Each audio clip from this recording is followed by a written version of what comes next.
News feeds are tough to digest sometimes, especially when you're talking about devastation like we saw with Hurricane Ian in Southwest Florida. But we're not here to talk about problems. We're here to highlight solutions. A Category 4 hurricane just flew through here. And our recovery, literally, we were up and running the next day. Does a hurricane-proof neighborhood exist? It seems like it, and we'll take a look at how it works and find out if it's something that other communities can replicate a little later. I will fight to make sure that every woman in Texas can make her own decisions. This is all because of Joe Biden's failure. She was forcing the vaccine on people. We made quick decisions to save lives. And there seems to be so much of this. Dr. Oz can't possibly understand what that is like. You know, he has 10 gigantic mansions. John Fetterman brings up houses. The irony is he didn't pay for his own house.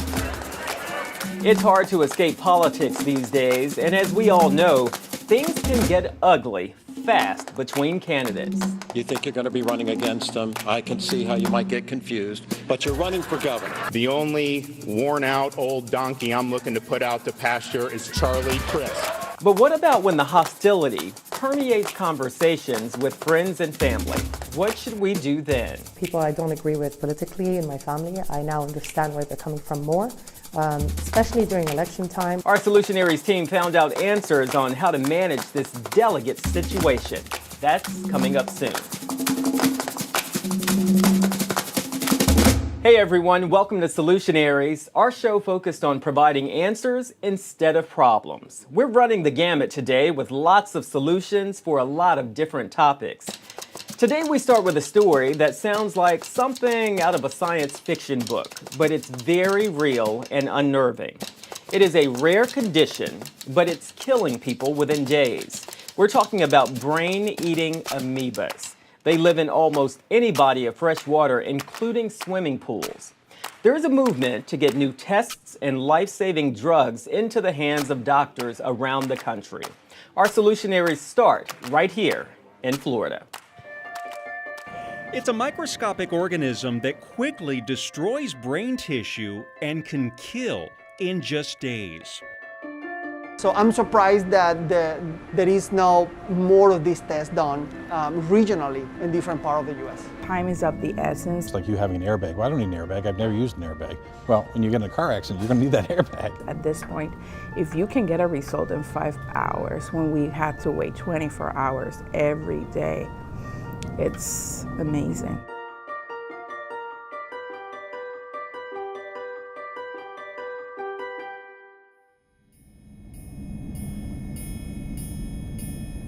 In August of 2016, 16-year-old Sebastian De Leon and his family traveled from South Florida. I took a nap in the car to start what was supposed to be a fun vacation at Orlando's theme parks. On Sunday, we were planning on having a pool day and watching the game and spend it with our family. And he woke up in the middle of the night complaining that he had a headache and it was strong. I was on my side, and at that moment it felt like I was getting pushed into like the pillow. And then when I woke up, I just couldn't move. My body felt stiff.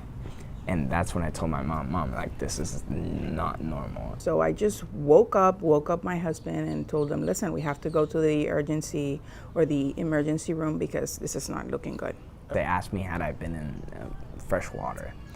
And that's when I told them that, yeah, I had. Doctors immediately suspected that Sebastian may have contracted Naegleria fowleri, better known as the brain-eating amoeba, by swimming in a summer camp pond. It's a microscopic organism that quickly destroys brain tissue and can kill in just days. Tell me about the moment they came out and told you what it was. I still remember it, but at that moment, I felt like time stopped. The next words were, I want you to say your goodbyes, because we're gonna put him in a coma, and we don't know if he's gonna wake up.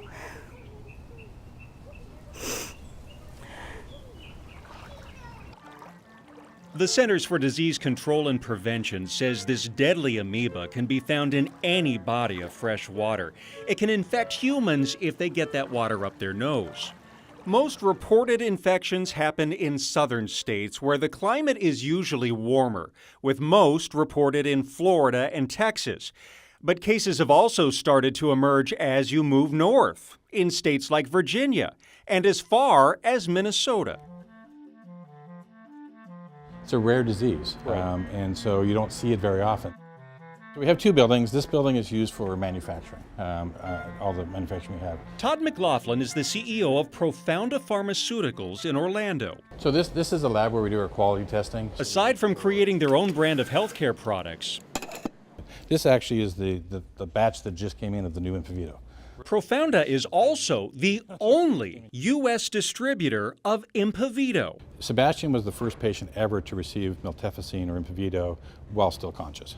The only drug There's the pill. that kills this amoeba. We got the call. I got the call from the hospital, then I got a call from the Florida Department of Health, and then I got a call from the CDC, all within the span of about 2 hours. We heard about it, and my son immediately hopped in the car in his pajamas, and because he didn't want to waste time, and got the drug and drove it directly to the hospital. And within 20 minutes, he was at the hospital with the drug, and that really, I think, is what helped Sebastian. Sebastian became one of only 4 people to survive the brain-eating amoeba in the United States. He worked through months of physical therapy to relearn how to walk and even tie his shoes again. So how much is it? It's about $48,000 for the treatment for the month. For a 30-day supply? For the 28-day supply, correct. But McLaughlin says patients will never pay more than $100. Despite that, and the fact that every minute counts when someone is infected, very few hospitals have Impavito in stock. So why don't more hospitals just keep this on hand as a preventative? So I'm going to answer that question in a different way. Is why do people keep it on hand? And the answer is because they've seen a case of it before. So they have cases so they can see it. Whereas, I've never seen that before, so therefore I don't need it. It's like you having an airbag. Well, I don't need an airbag. I've never used an airbag. Well, when you get in a car accident, you're going to need that airbag. He was a handful, but he was our handful. He was very outgoing. He made friends very easily. Jordan Smelsky's father, Stephen, believes his 11-year-old contracted this amoeba while swimming in hot springs during a family vacation to Costa Rica. Saturday, he got sluggish in the afternoon. He started vomiting at like midnight on Saturday. We took him to the emergency room on Sunday, diagnosed him with viral meningitis. They admitted him to Children's. And Monday, he woke up, we thought he was going to be okay because he was in good spirits. On Monday, it's like God gives you those last few hours and you don't even know. We ordered the drug from the CDC and it arrived at 8 a.m. That was Wednesday morning. He died at 6:30 that morning. We found out Jordan was the 5th child that died from this at his hospital. And we realized if we didn't step up, the 6th child would end up with the same thing and the same issues that we went through, those parents would go through too. Thank you for coming to the second PAM Summit. My name is Steve Smelsky. My wife Shelley and I would like to welcome you all here. Stephen and Shelley Smelsky created the Jordan Smelsky Foundation for Amoeba Awareness, and they started annual amoeba summits featuring top doctors in the field. And we shared information, and the next boy that came into the hospital was Sebastian De Leon, and he lived. Hey guys. Hi Sebastian. Hello. My name is Dr. Jose Alexander. I'm a medical microbiology and medical director for the microbiology department in Advent Health. After treating both Jordan and Sebastian, doctors at Advent Health were concerned that the test to detect this deadly amoeba was taking too long to get results back. So Dr. Alexander and his team took it upon themselves to come up with a faster solution. In the instrument, we are able to put the cartridge. We have a capability to put 6 in each side of the instrument. Their tool, a PCR test, made more widely available during the COVID pandemic. It trims a wait time of nearly a week down to just hours. And I say it's just putting together the recipe in the right way. So I'm surprised that there is no more of these tests done regionally in different parts of the U.S. And you're hoping other hospitals sort of latch onto this and use it, right? Yes.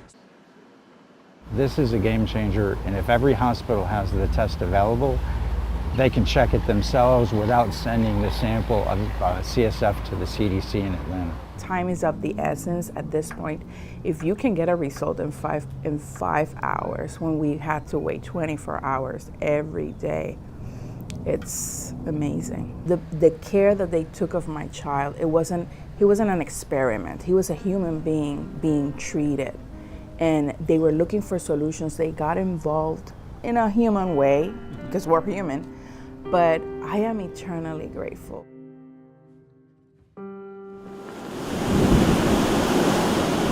Category 4 Hurricane Ian lashed southwest Florida in September with deadly winds, storm surges, and flooding. It could be Florida's costliest hurricane, with damage estimates nearing $100 billion. As the rest of the area tries to recover, one town did particularly well. Not only did it just have minor damage, residents there weathered the storm with electricity, running water, even TV and internet. Solutions from Southwest Florida.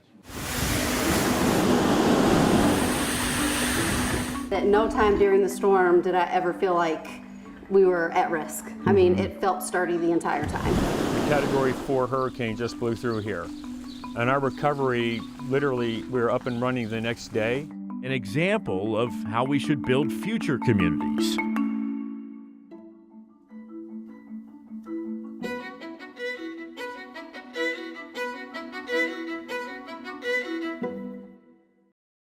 Hurricane Ian collided with southwest Florida.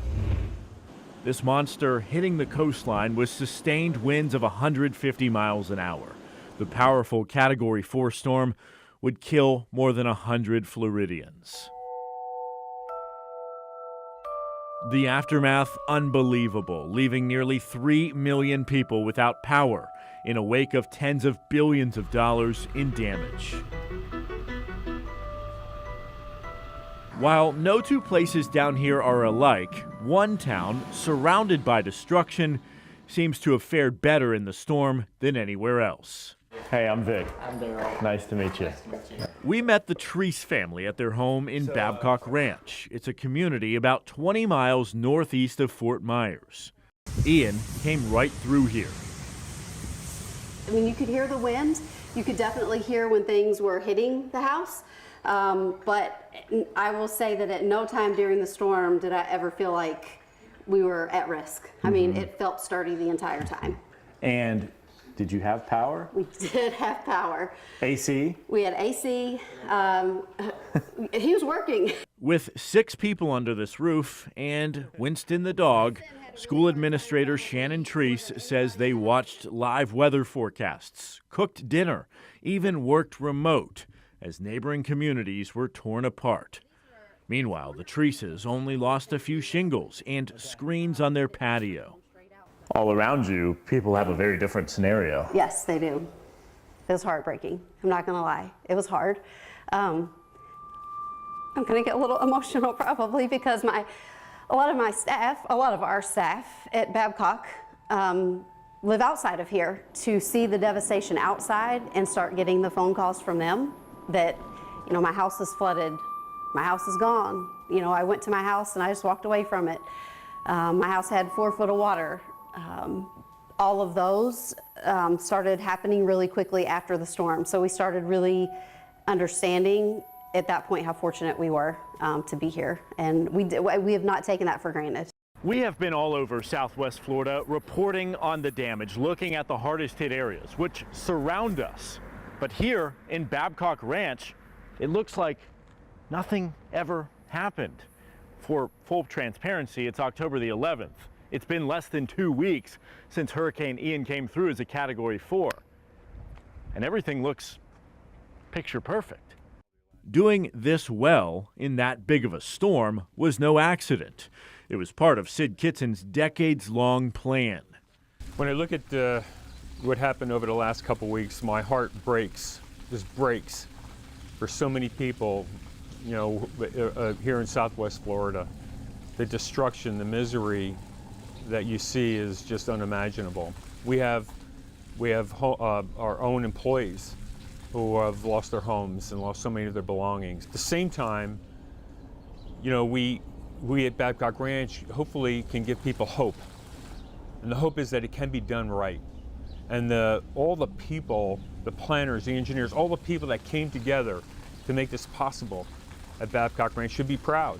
Kitson is a former NFL player who later became an eco-conscious developer, purchasing nearly 100,000 acres in Charlotte County. Most of that is now a nature preserve, but on 18,000 acres, he designed what he calls the country's first solar-powered, storm-resistant town. So you have a property that is eco-friendly. It's now storm-tested. How do you keep it affordable when the price of building is just skyrocketing? And I think there are a couple ways to look at that. If you look at Babcock Ranch today, a Category 4 hurricane just blew through here. And our recovery, literally, we were up and running the next day. And most of what we were doing is maybe replacing a few house shingles here and there, some signage. Obviously, to power an entire town, you're going to need more than just a couple solar panels on roofs. You're going to need this, a solar farm. Yes, this is a couple miles from the center of Babcock Ranch. It's 900 acres of land with nearly 700,000 solar panels. He teamed up with utility company Florida Power and Light, harnessing the sun to generate 150 megawatts. It's a test site of sorts. Battery backups for cloudy days, still attached to the grid. But FPL says it was the underground infrastructure that kept everything working during the hurricane. In this town, you'll find no power lines. Those are often the first to go during a storm. Do you want this to be the national model? Yes, but it's interesting. I'm very optimistic about what we can do in this country. They released the plans in 2005, started construction on Earth Day in 2016. Babcock's team of scientists, engineers, and builders had a tough task when they designed the town, making a community less vulnerable to major storms. So Kitson chose land that was 30 feet above sea level, invested in stormwater drains everywhere, and built ponds to catch the water. The trees and shrubs here, native to Florida, so the ecosystem is naturally fitted for the weather. Every structure is built above code. I do believe that there are going to be others out there that are going to look at Babcock Ranch and say, we can do it better. And I'm okay with that. You're good with that? I'm absolutely good with that. This neighborhood of 5,000 is on pace to reach 50,000 within the next few years. Homes here are selling between $200,000 and into the millions, as Kitson adds townhomes, apartments, and rentals to make it more attainable.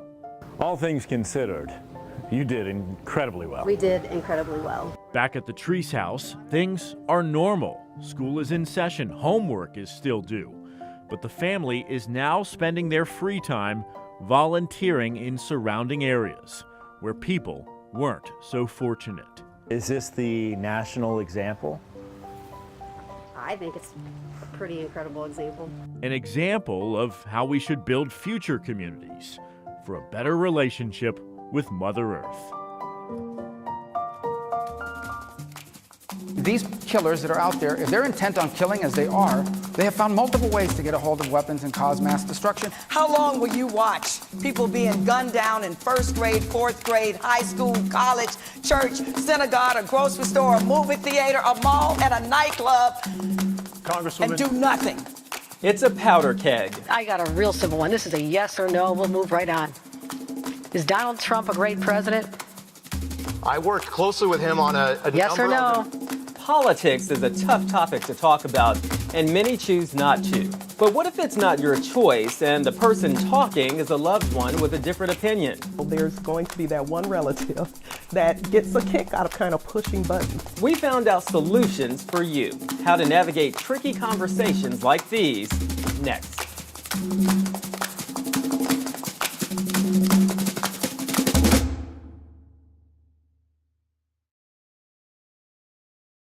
Facts have never been more important than now. They can be the difference between life and death. Rely on the Trust Index, your first line of defense against disinformation. Just look for the seal. It's true means it passed the test, and we can back it up. Not true means it's fake. Don't trust it. And be careful means not entirely right or wrong, but it could be risky. In the battle against disinformation, no fact is off the table. If it seems suspicious, send it to us and we'll get answers. Look for the Trust Index on the stations and websites of Graham Media Group.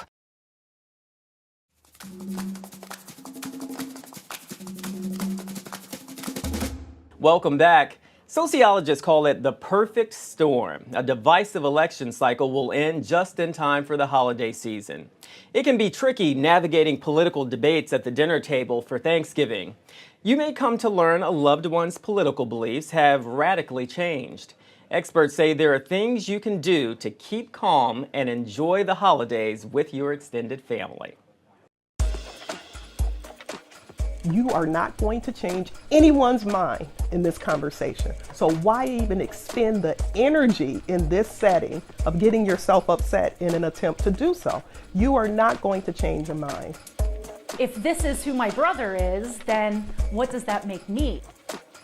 If you feel like maybe one of your family members is saying something dangerous, pull them aside. Don't embarrass them in front of everyone.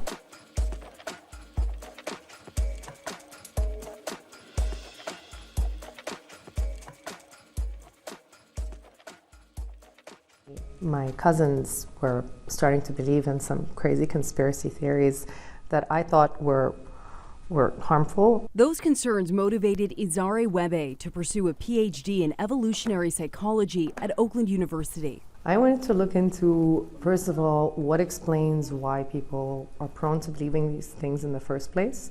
Is there a functional, adaptive reason why people might be paranoid and wary of, pharma companies or governments? Like so many of us, Izare's family dynamics can get quite complicated, and this year, an election cycle and the holiday season are back to back. It's almost like a perfect storm in some ways for potential family conflict. But you can have some tools in your tool belt to try to navigate those family gatherings a little bit easier. Dr. Heidi Lyons is a professor of sociology at Oakland University. The data does show that as a country we're becoming more politically polarized. I don't think that's surprising to anyone. So I think the probability of having a family member who might feel different politically than you do is probably higher because we have such a growing diversity in political thought. We know the closer it gets to the election season, the more ugly even these ads become, and the more ugly the responses of individuals who believe either side become. Dr. Rose Moten is a clinical psychologist in Detroit. We always know there's going to be that one relative that gets a kick out of kind of pushing buttons and seeing individuals maybe get uncomfortable by discussing this. She says it's vital to remember understanding where someone is coming from does not necessarily mean you support their beliefs. You can understand why pro-lifers are pro-lifers without agreeing with pro-lifers. You can understand why pro-choice individuals are pro-choice individuals without necessarily having to agree with them. And this is the beauty of kind of using, this logical brain here and this critical thinking, areas in our brain that allow us to see the differences in opinions. It's kind of like, if this is who my brother is, then what does that make me? And so I think that makes sense, that you want your family who is in some ways a part of you. We think of our family as being an extension of us, to be aligned. I mean, that makes sense. Here's what you can do if the family get-together this year goes off the rails. So step number one, always remember, you can only control yourself, your actions, and your reactions. If you feel like maybe one of your family members is saying something dangerous, pull them aside. Don't embarrass them in front of everyone. Pull them aside. Explain to them why you are concerned about that belief. One of your personal boundaries may be, I don't engage in these conversations if they come up in settings that I don't deem they're appropriate to be had in. The next thing is that we want to make sure that you're aligning your expectations. You are not going to change anyone's mind in this conversation. So why even expend the energy in this setting of getting yourself upset in an attempt to do so? You are not going to change your mind. You will alienate them further if you just tell them that they're stupid. They're not. Evidence doesn't show that intelligence is related to belief in conspiracy theories. Remember, you don't have to be all things to all people in your life, right? So just because people don't align politically with you doesn't mean that you can't be a good daughter, son, brother, father, right? Just because they're different, choose to align on something else. Talk about other things. You don't have to be all things to all people. Dr. Rose suggests a simple breathing technique that you can do at the dining table or in the living room if a dispute becomes heated. Inhale through your nose, holding your breath for about 4 to 5 seconds, and then slowly exhale through your mouth, holding your breath again before you inhale. Repeat the exercise 3 to 4 times, and experts say it's been proven to help calm your physiological state. The person who doesn't think the same as you do is as passionate about their views as you are. And you don't want to listen with the intent of, I just got to get in there and respond. Listen with an open mind and understand there's always a why behind why a person feels the way they do. As her semester wraps up, PhD candidate Izare Webe says she'll offer more than an olive branch this holiday season. People I don't agree with politically in my family, I now understand where they're coming from more, especially during election time. She's armed with education, a deeper knowledge of what motivates people, and how to react. I'm so thrilled because now I can actually do my job of understanding human nature and not being shocked and baffled whenever, an election doesn't turn out the way I imagine it would be.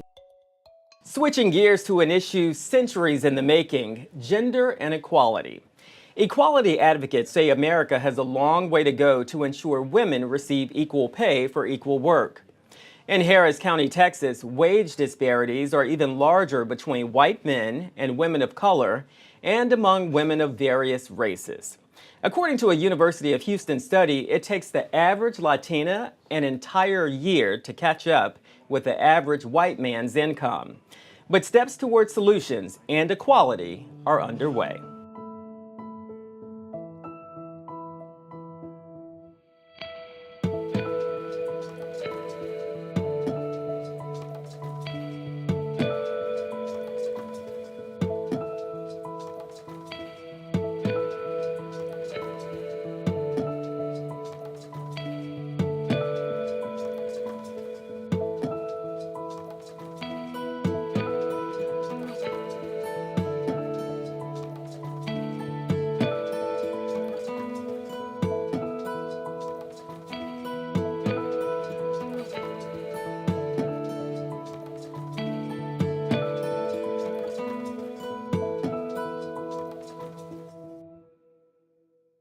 Latina women will have to work through December 8th of this year to make the same wages their white male counterparts earned the year before. That is the disparity that this pay structure has created. It's a bias. Yvette Mayo is the founder of Power on Heels Fund Incorporated. The nonprofit advocates against gender pay gap for Latinas and women of color. Well, Latinas are at the bottom of the pay scale. Hispanic women in Harris County are making 37 cents to the dollar compared to white male earners. Black women make 45 cents, Asian women were paid 62 cents, and white women earned 70 cents. Race, ethnicity, and gender. So women of color are going to feel the weight of both of those. Elizabeth Gregory calls that the double gap. Gregory is the director of the Women's Gender and Sexuality Program at the University of Houston. Her department has been researching the gender pay gap in Harris County and wage inequality for several years. And it may be connected to the signature industry of the area, which is oil and gas, which is heavily white male employees at the upper ranks. Nationally, the data shows the gender wage gap shrunk slightly from 20% down to 19%, while in Harris County it jumped from 17% to 20%. In addition to low wages, the study also looked at the impact that the county's poverty rate and other factors contributed to widening the gender wage gap. Then there are issues around things like who's taking care of children. Mayo says the negative economic impact can affect multiple generations. Hispanic women support on average 3 generations, herself, her family, and her parents. And if she's making less money than everyone else, then there's less money for her. As a way to create a solution, Power on Heels offers a free training annually. We create greater awareness to what gender pay gap inequity is, where the deficiencies are, but most importantly, how she can become her best advocate. High school students and professional women can then apply for a scholarship. I finally found my goal. Dr. Angela Gala Gonzalez, who is now a transformational health coach, was awarded the first scholarship in 2019. It helped her to get certification to transition from an employee to business owner. Power on Heels was a source of empowerment. The Afro-Latina says it will take the voices of other women to continue the fight for equal pay. Stand up within the gap and just make sure that you close it. Experts say there's more work to be done to close the wage gap, but a part of the solution could be in changing the culture about the way we talk about wages. Historically, we've had a lot of rules against people asking, like, what's your pays? And you could even be fired for asking someone else what their pay was. Try to undo that. On January 1, a new law goes into effect in California aimed to alleviate sex wage disparities. The bill will require private employers with 100 or more employees to submit pay data, reports including the average hourly rate for each combination of race, ethnicity, and sex. It also requires employers with more than 15 workers to publicly share the pay scale in any third-party job posting. And it could also open up employers to civil litigations.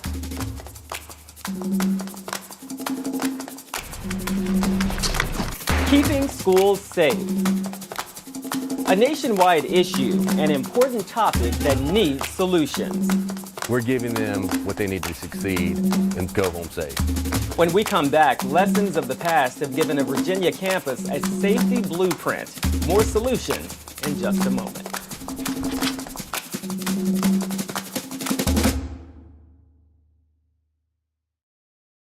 The happiest moments. The heroes who inspire. Something good is happening here. Search for Something Good Show on YouTube and subscribe to the channel. Something Good. The good news you need.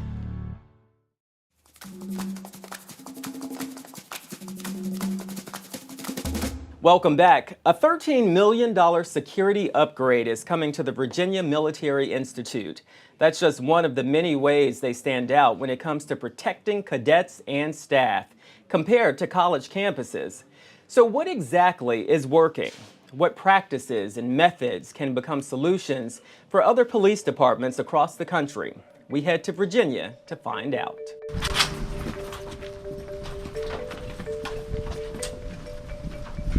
We train for active shooter training once a month. We have to pressure test our officers. Let's put them under some serious pressure to see if they can respond to these calls.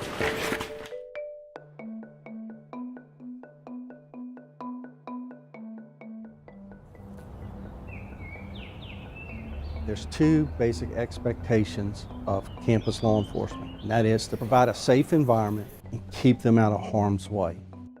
Are you doing more training than a typical college campus would? I would say absolutely. We have to pressure test our officers. Let's put them under some serious pressure. Every call is the unknown. We got to come to work, we got to be ready, expecting the worst and hope for the best. A $13 million security upgrade. Do college campuses get that? Typically not. It's very unique here in Virginia. We're the only school that has this security feature. It'll never happen here. I've heard those comments in my career, my 34-year career. I've heard people say, it'll never happen here, and things happen. My name is Mike Marshall. I'm the Chief of Police for the Virginia Military Institute.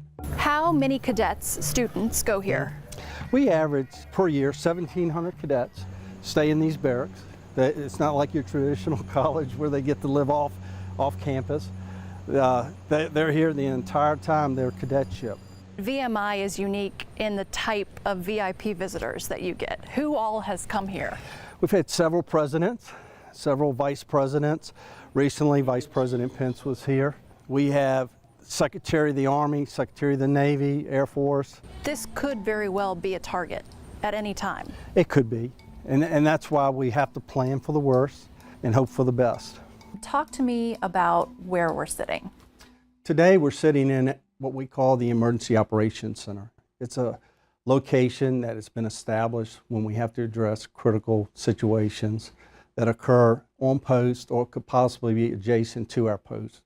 When I refer to post, it's our campus. And this is not just for emergencies. You use this all the time so that you can be prepared in case of an emergency. Yes, we stand up when we have any type of incident or sporting event that we call a large mass, where people can gather more than typically 1,000, and we stand it up due to the risk factors. When parents send their students here to VMI, they're entrusting you. Yes. And how seriously do you take that job? I truly am confident that they believe that there's two basic expectations of campus law enforcement, and that is to protect their kids, provide a safe environment, and keep them out of harm's way.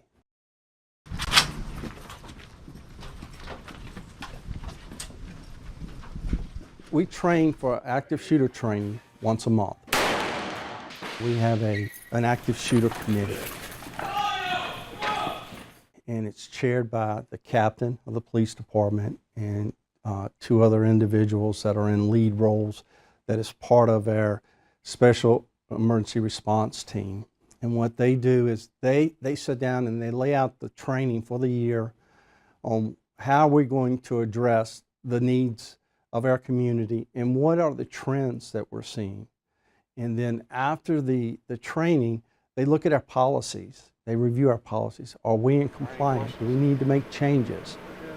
And then the actual drill takes place twice a year. And so they train for 6 months, then they have to partake in a drill. That's where they come to this EOC, they get the scenario. Have a report of an active shooter on location. They respond, and then we test them.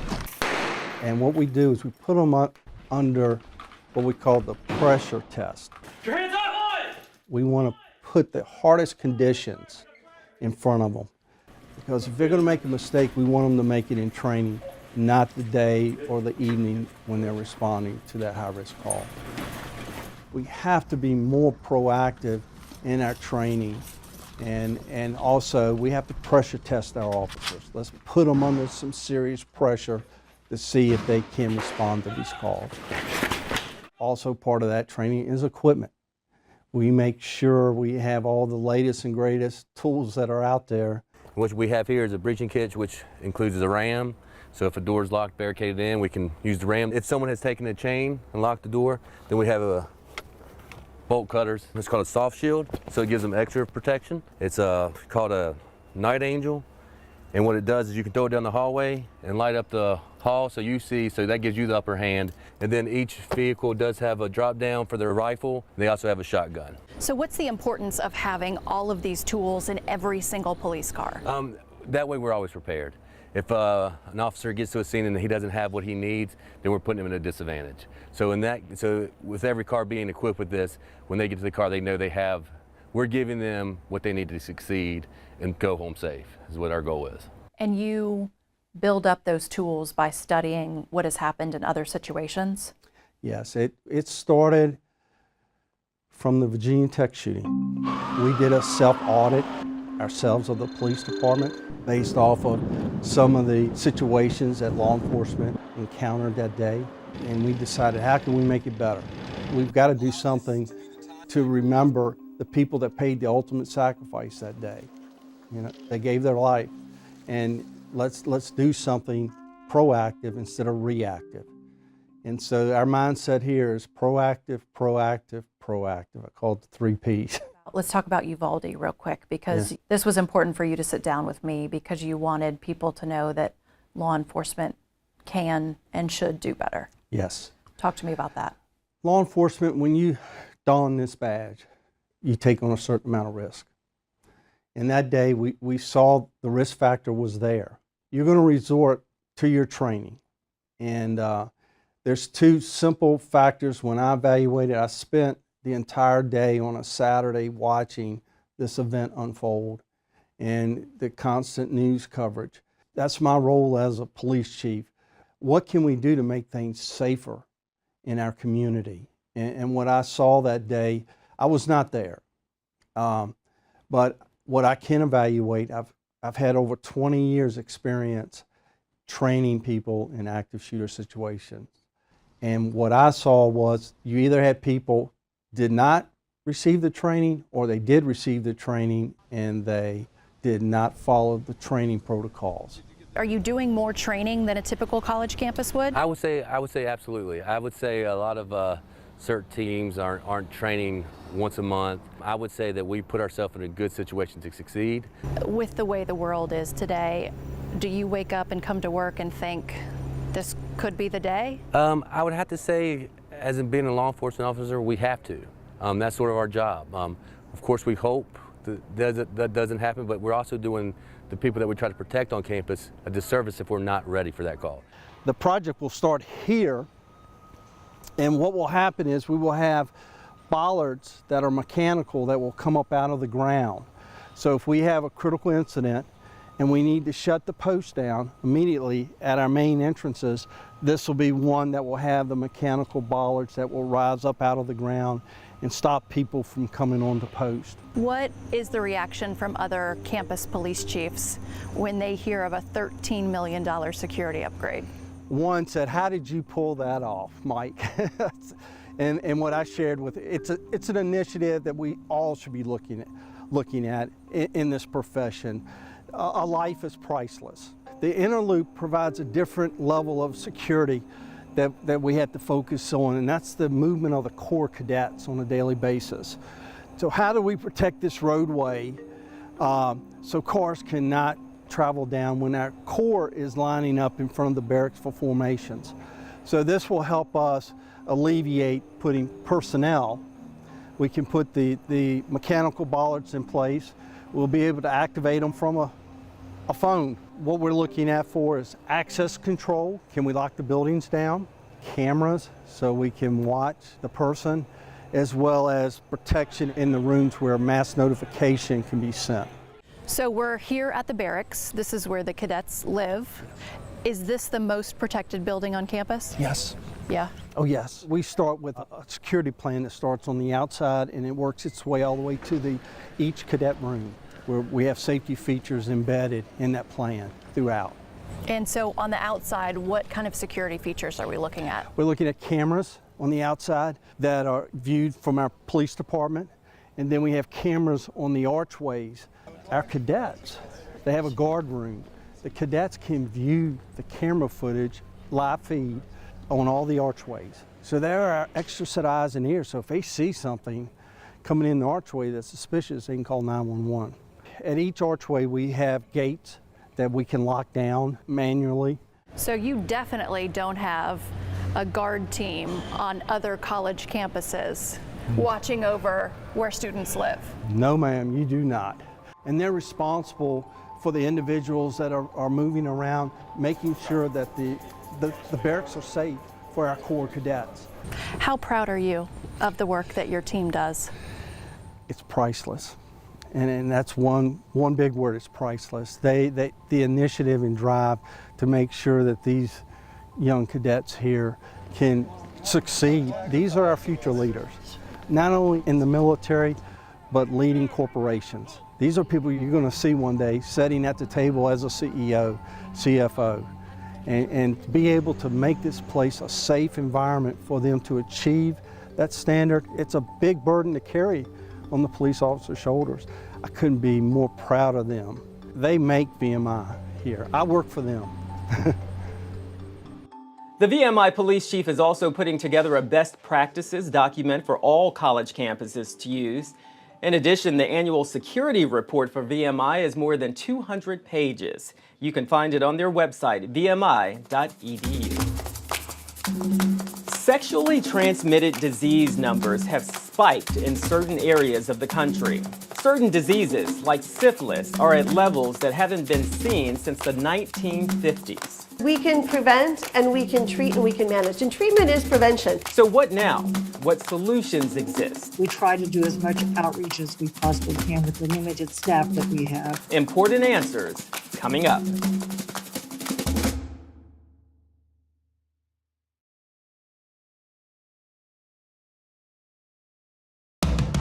Let me know if you ready to get dollars, holla, cause we wildin' out. If you want it ready, steady, go. Fight the good fight because this is war.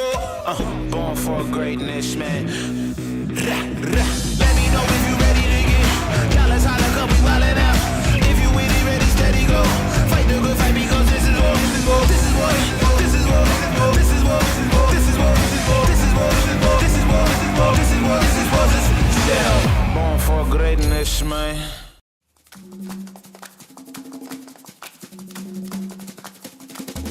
Welcome back. Let's talk about health, more specifically, sexually transmitted diseases, or STDs. The CDC reported a spike in the number of STD carriers with over 2 million cases in 2021. And get this, the number of congenital syphilis cases rose more than 200% over the last 5 years. Officials and experts have made it their mission to reverse momentum by figuring out ways to shatter the stigma and stop the spread.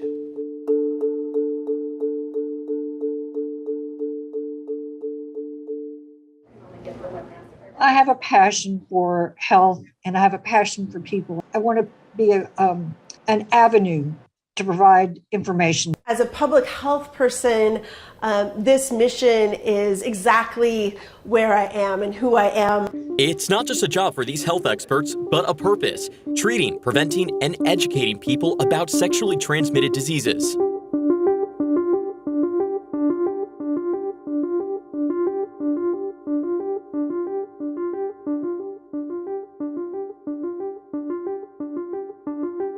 New preliminary numbers from the CDC show an alarming spike around the country. As someone who's so passionate, this is near and dear to your heart, what is your reaction when you hear that?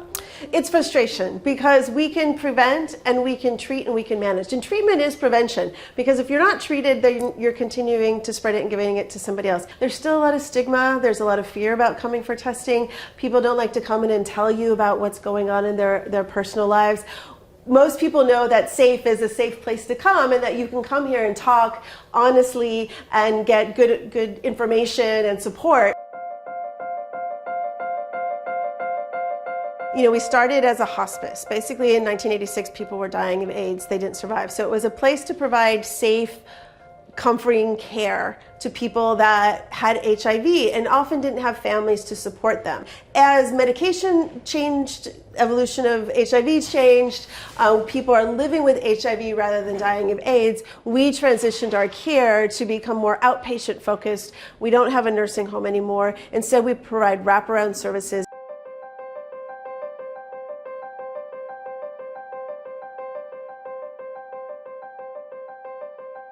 Every opportunity that we can to talk about it and normalize it makes a difference. So we're doing focus groups with parents, with care providers to really just normalize the conversation so people know that they should come to us. We're trying to reach out into different community groups, but it's hard because people are still afraid to talk about it. And the conversation is not just happening in metropolitan areas.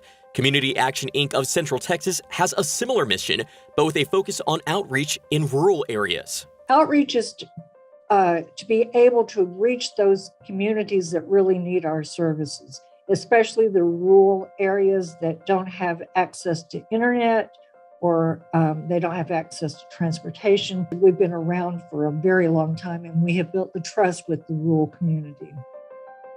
We go to the university quite frequently. We go to health fairs, local health fairs. Any place that will invite us, we go. We send people, we give out information. We try to do as much outreach as we possibly can with the limited staff that we have. Despite the challenges, Belver says their mission and conversation will continue. Sometimes we have to fight a little harder to get some of the support that we need, but we are there and our clients need us each and every day. I don't think anybody has all the answers, but together we can look and try to find those answers together and work out the best thing for everyone involved. Thank you so much for watching. While this might be the end of the show, the discussion is just beginning. We have a lot more solutions to many different topics on our YouTube channel, youtube.com/Solutionaries. If you know of creative problem solvers in your community, we want to hear about them. Or you just drop us a note and tell us how we're doing. Leave us a comment and subscribe and share. Sharing solutions helps everyone. Thanks for watching. Until next time, I'm Lewis Bolden.